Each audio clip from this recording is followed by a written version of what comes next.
दगड़ियों नमस्कार। पहला उम्मीद करो तुम सब बहुत है बढ़िया भला मिले बहुत है बढ़िया छू।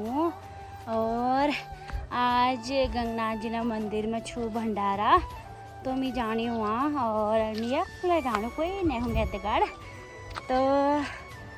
और मैं एल देवी मंदिर में पूजी जो पश्चिम तक सुना तो देवी माँ मंदिर छू जब मिल तो मैंने कहा पहली जो भागवत सुना ना देवी भागवत सुना तो ये वाला मंदिर में है रखी मैं जाने तो वाला मंदिर में है। देखो को आ रहा है को ना आ रहा है तो जाने पर सिद्ध यार।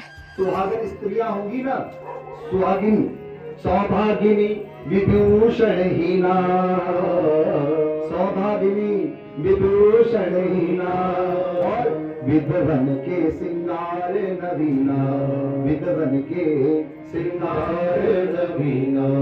अपने कर्म के आधार पर जो वैधव्य को प्राप्त हुई विधवा नारी होगी वो तो रोज नवीन श्रृंगार करेगी कलयुग में, लेकिन जो सौभाग्यवती नारियां सुहागन होंगी वो सुहाग के चिन्हों का त्याग कर देंगी।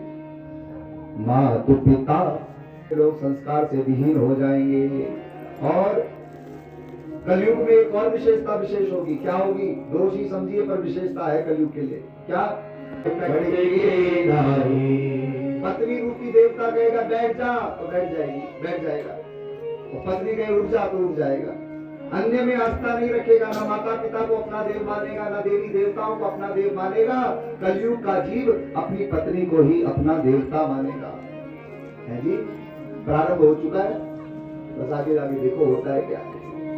तो फिर कलयुग में ऐसा भी होगा कि सासू जो बुढ़िया होगी वो कहेगी अपने बेटे को तू तो जोरू का गुलाम है, हमेशा उसकी सुनता है कभी मेरी नहीं सुनता।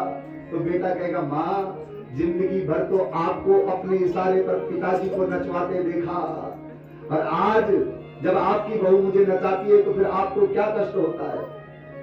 ऐसा कई काल में देखने को मिलेगा। कलयुग के समान कोई युग भी नहीं। जो त्रेता सतयुग द्वापर में बहुत यज्ञ तप व्रत करने का पुण्य मिलता था वह तो गीतावली जी में पूज्यपाद तुलसीदास जी महाराज लिखते हैं कि कलयुग में वही सब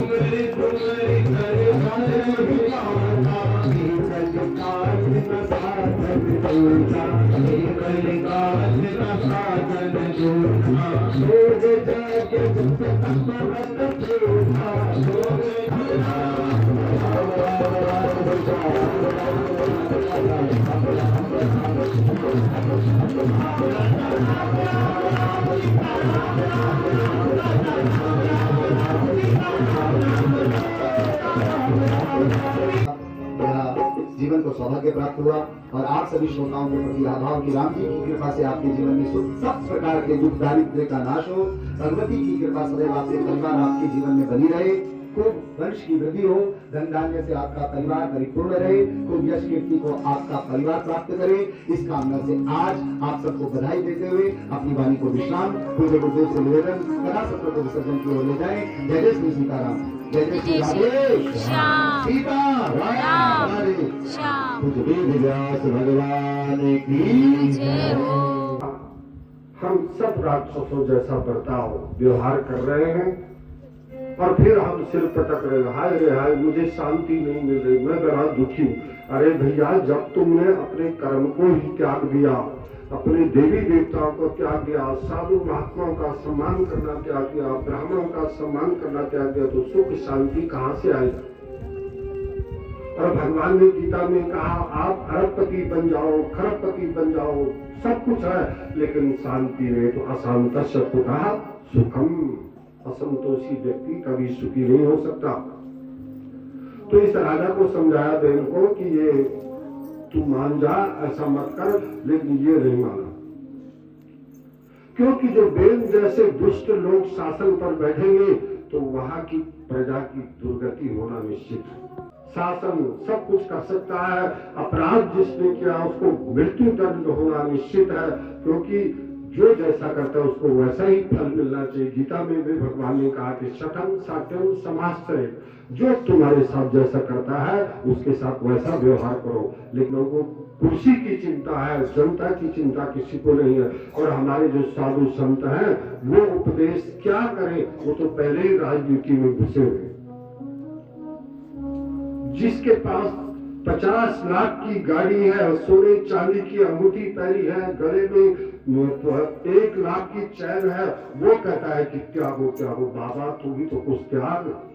एयर कंडीशन में तो खुद बैठा हुआ है, कोठी बंगलों में तुम ऐश कर रहे हो और समाज को त्याग का उपदेश दे रहे हो।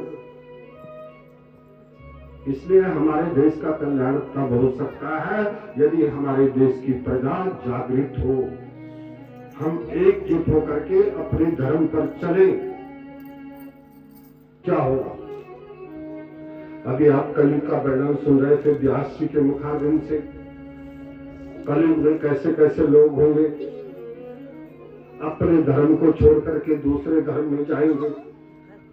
पंडित वो होंगे जो हल्ला करेंगे, महात्मा साधु उनको कहा जाएगा जो जितना दिखावा करेगा, वेश बनाएगा, वेश प्रताप पूजे के लोग कहेंगे धन्य है महाराज। कोई विद्वान व्यक्ति, कोई ज्ञानी व्यक्ति सरल स्वभाव का होगा तो लोग कहेंगे इसको क्या आता होगा, कपड़ा पहनना तो इसको आता नहीं। कोई सरल स्वभाव का साधारण कपड़े पहन करके आपको कथा सुनाने बैठेगा, लोग कपड़ा देखते हैं, लोग उसका ज्ञान नहीं देखते हैं, दृष्टि नहीं है। और भगवान से मांगना है तो दृष्टि मांगो, नजर नहीं। परमात्मा से मांगना है तो लड़का मत मांगो, पुत्र मांगो। तू नाम है नरक का और त्र नाम है तारने का। जो अपने माता पिता को श्रीमद् भागवत कथा के द्वारा, अच्छे अच्छे कर्मों के द्वारा अपने माता पिता को नरक से तारता, वो है पुत्र। लड़का कौन है? जो लड़ के पैदा हुए, झगड़ के पैदा हुए। लड़का, लड़की, ये न हिंदी का शब्द है, न संस्कृत का शब्द है, न जाने लोग कहां से सीख गए।